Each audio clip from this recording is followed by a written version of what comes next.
Hello नमस्कार श्री स्वामी समर्थ। स्वागत आहे तुम्हा सगळ्यांचं माझ्या यूट्यूब चॅनलवरती। आजचा दिवस तुम्हा सर्वांना खूप छान सुखाचा आणि आनंदाचा जाऊ देत हीच मी स्वामींच्या चरणी प्रार्थना करते आणि आजच्या व्हिडिओला सुरुवात करते। पण त्या अगोदर तुम्ही माझ्या चॅनलवरती जर नवीन असाल तर चॅनलला सबस्क्राइब नक्की करा। त्याचबरोबर कमेंटमध्ये श्री स्वामी समर्थ लिहायला अजिबात विसरू नका। आज 2 सप्टेंबर 2024 आणि आज आलेला आहे श्रावणातला शेवटचा आणि 5वा श्रावणी सोमवार। तर या दिवशी सोमवती अमावस्या सुद्धा आलेली आहे आणि जेव्हा अमावस्या ही सोमवारी येते तेव्हा त्या अमावस्येला सोमवती अमावस्या असं म्हटलं जातं। तर या सोमवती अमावस्येला पिठोरी अमावस्या, दर्श अमावस्या, श्रावणी अमावस्या असं सुद्धा म्हटलं जातं। तर प्रत्येक महिन्यामध्ये अमावस्या येते आणि प्रत्येक महत्त्व अमावस्येचं हे वेगवेगळं असतं। त्याचबरोबर श्रावण महिन्यामध्ये येणाऱ्या सोमवती अमावस्येला हे विशेष महत्त्व दिलं जातं आणि या अमावस्याच्या दिवशी पितरांच्या सेवेसोबतच भगवान शिव आणि माता पार्वती यांची पूजा केली जाते। तर या सोमवती अमावस्येच्या दिवशी सौभाग्यवती स्त्रिया व्रत करत असतात आणि हे व्रत करून माता पार्वतीची विधिवत पूजा करत असतात। अखंड सौभाग्यासाठी देवीकडे प्रार्थना करतात। इतकं महत्त्व या सोमवती अमावस्येला दिलं जातं। तर या दिवशी पूजेसोबतच आणि व्रतासोबतच आपल्या वास्तुशास्त्रामध्ये करण्यासाठी काही प्रभावी उपाय सुद्धा सांगितले जातात। तर आजच्या या व्हिडिओमध्ये तुमच्यासोबत मी एक अतिशय प्रभावशाली असा उपाय शेअर करणार आहे। तर आज सोमवती अमावस्येच्या दिवशी संध्याकाळी दिव्याखाली तुम्हाला अशी एक वस्तू ठेवायची आहे। ही वस्तू ठेवल्यामुळे 7 पिढ्यांचं दारिद्र्य हे नष्ट होऊन आपल्या आयुष्यात सोन्यासारखे दिवस येतील। कठीणातील कठीण इच्छा ही माता लक्ष्मीच्या कृपेने पूर्ण होईल। घरामध्ये अखंड लक्ष्मी नांदेल, घरामध्ये पैसे येण्याचे सर्व मार्ग मोकळे होतील। तर असा हा एक अत्यंत प्रभावी उपाय तुमच्यासोबत मी आजच्या व्हिडिओमध्ये शेअर करणार आहे। त्यामुळे व्हिडिओ हा स्किप न करता शेवटपर्यंत नक्की पहा, जेणेकरून तुमच्यापर्यंत योग्य ती माहिती पोहोचेल।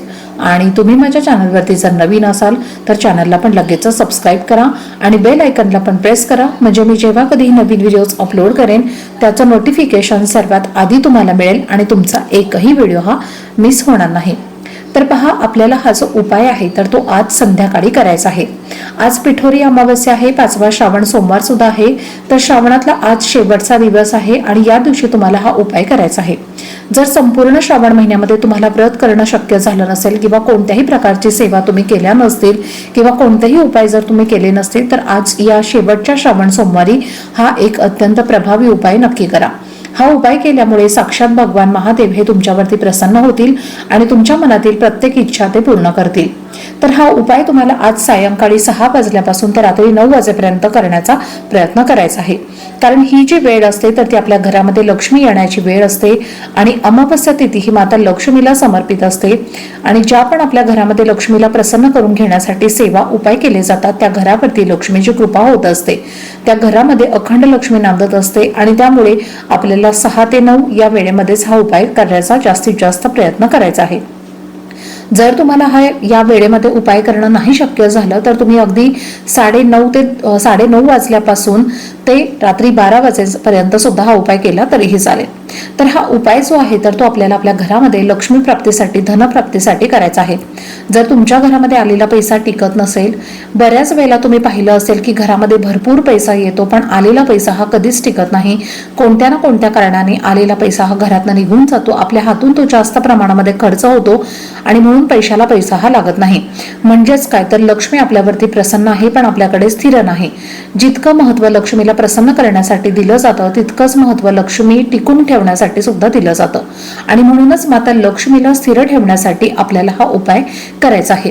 जर तुम्हाला आज या पिठोरी अमावस्याच्या दिवशी तुम्ही हा जर उपाय केला तुमच्या घरामध्ये तर घरातली संपूर्ण गरिबी दरिद्री ही नष्ट होईल आणि घरामध्ये पैसे येण्याचे सर्व मार्ग सुद्धा मोकळे होतील। घरामध्ये चोहोबाजूनी पैसा हा येऊ लागेल आणि आपल्या आयुष्यामध्ये सोन्यासारखे दिवस हे नक्कीच येतील। त्याचप्रमाणे हा उपाय केल्यामुळे कठीणातील कठीण इच्छा ही सुद्धा आपली पूर्ण होईल आणि म्हणूनच आपल्याला हा उपाय करायचा आहे। तर आपल्याला हा जो उपाय आहे तर हा उपाय आपल्याला आपल्या देवघरामध्येच करायचा आहे। उपाय करण्यासाठी तुम्हाला एक दिवा लागणार आहे। हा दिवा तुम्ही घेताना कुठल्याही धातूचा घेतला तरीही चालेल, अगदी तुम्ही कणकेचा, मातीचा घेतला तरी सुद्धा चालेल, पितळेचा, तांबेचा, चांदीचा किंवा सोन्याचा दिवा जो कोणता तुमच्याकडे असेल तो घेतला तरीही चालेल। दिवा तुम्हाला उपाय करण्यासाठी घ्यायचा आहे, फक्त चांगला पाहून घ्यायचा आहे। कुठेही फुटलेला किंवा खराब झालेला, काळा पडलेला दिवा तुम्हाला घ्यायचा नाहीये। किंवा तुमच्या देवघरामध्ये जो तुम्ही नेहमी दिवा लावता तर तो दिवा सुद्धा तुम्ही हा उपाय करण्यासाठी घेतला तरीही चालेल। तर या दिव्यामध्ये आपल्याला 2 वातींची मिळून एक जोडवात घालायची आहे आणि या दिव्यामध्ये तुम्हाला जर पहिली जुनी वात असेल तर ती तुम्हाला काढून टाकायची आहे आणि नवीनच वात तुम्हाला या दिव्यामध्ये टाकायची आहे। त्यानंतर या दिव्यामध्ये तुम्हाला शुद्ध गाईचं तूप घालायचं आहे। जर तुमच्याकडे तूप नसेल तर मग तेल सुद्धा घातला तरीही चालेल। सर्वप्रथम हा दिवा तुम्हाला प्रज्वलित करून घ्यायचा आहे। त्यानंतर तुम्हाला एक प्लेट किंवा ताम्हण घ्यायचं आहे, त्यामध्ये हळद आणि कुंकू मिक्स करून त्या प्लेटमध्ये स्वस्तिक काढायचं आहे आणि स्वस्तिकामधले 4 डॉट्स आणि साईडच्या 2 लाईन्स आवर्जून काढायच्या आहेत। स्वस्तिक हे मांगल्याचं प्रतीक आहे आणि स्वस्तिक काढताना त्यामुळे तुम्हाला पूर्ण असं परिपूर्ण स्वस्तिक जे आहे तर ते काढायचं आहे। यानंतर स्वस्तिकावरती आपल्याला मुठभर सातू टाकायचं आहे। आज 5वा श्रावणी सोमवार आहे आणि आजची शिवामूठ जी आहे तर ती सातू आहे। आता सातू म्हणजे काय हे तुम्हाला मी सगळं डिटेलमध्ये कालच्या एका व्हिडिओमध्ये शेअर केलेलं आहे।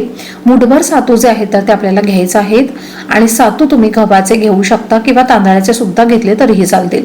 सातू बऱ्याच वेळेला आपल्या घरामध्ये असतात, अशा वेळेला पहा जिथे कुठे पूजेचं साहित्य मिळतं तिथे तुम्हाला हे सातू मिळते, तर तिथून तुम्ही आणू शकता किंवा जर तुमच्या घरामध्ये तांदूळ आणि गहू असेल तर त्याच्यामध्ये सुद्धा अशा प्रकारचे सातू मिळत असतील तर ते सुद्धा तुम्ही घेतले तरीही चालतील।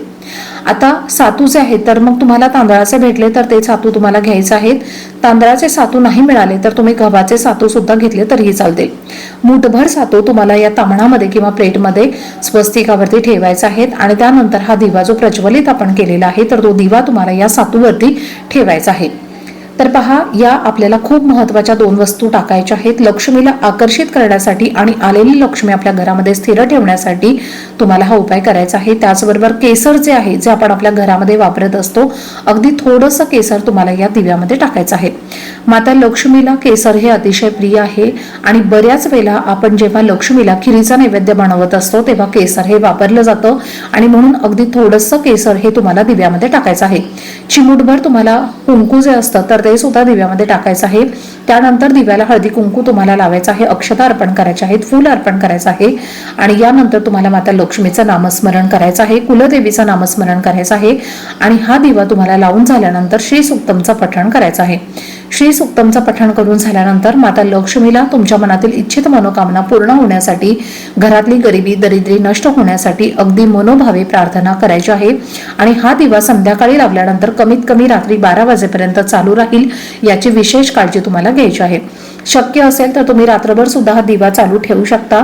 यानंतर दुसऱ्या दिवशी तुम्हाला काय करायचं आहे, हा दिवा स्वच्छ करून तुम्हाला वापरायला घ्यायचा आहे आणि दिव्याखाली जे सातू आपण ठेवलेले होते त्यातले 21 अखंड सातू तुम्हाला काढून घ्यायचे आहेत आणि ते तुम्हाला एका कागदामध्ये किंवा पेपरमध्ये बांधून तुमच्या पर्समध्ये किंवा पतीच्या वॉलेटमध्ये ठेवायचे आहेत। सातू हे माता लक्ष्मीचं प्रतीक आहे आणि सातू हे माता लक्ष्मीला अतिशय प्रिय आहे। ज्या घरामध्ये सातू असतात त्या घराकडे लक्ष्मी माता ही आकर्षित होते आणि म्हणूनच हे सातू तुम्हाला तुमच्या पर्समध्ये किंवा पैशाच्या तिजोरीमध्ये 21 सातू हे पुडीमध्ये बांधून ठेवायचे आहेत। उरलेले जे सातू आहेत तर ते एखाद्या तुम्ही डबीमध्ये बांधून इतर वेळेला वापरू शकता। तर असा हा एक अत्यंत प्रभावशाली उपाय तुम्हाला आज सोमवती अमावस्येच्या दिवशी नक्की करायचा आहे। तर चला, झालेली सेवा ही मी महादेवांच्या चरणी अर्पण करते। आजचा व्हिडिओ जर तुम्हाला आवडला असेल, माहितीपूर्ण वाटला असेल तर व्हिडिओला जास्तीत जास्त लाईक, शेअर आणि चॅनलला सबस्क्राईब नक्की करा। भेटूयात पुढच्या व्हिडिओमध्ये, तोपर्यंत सर्वांना श्री स्वामी समर्थ।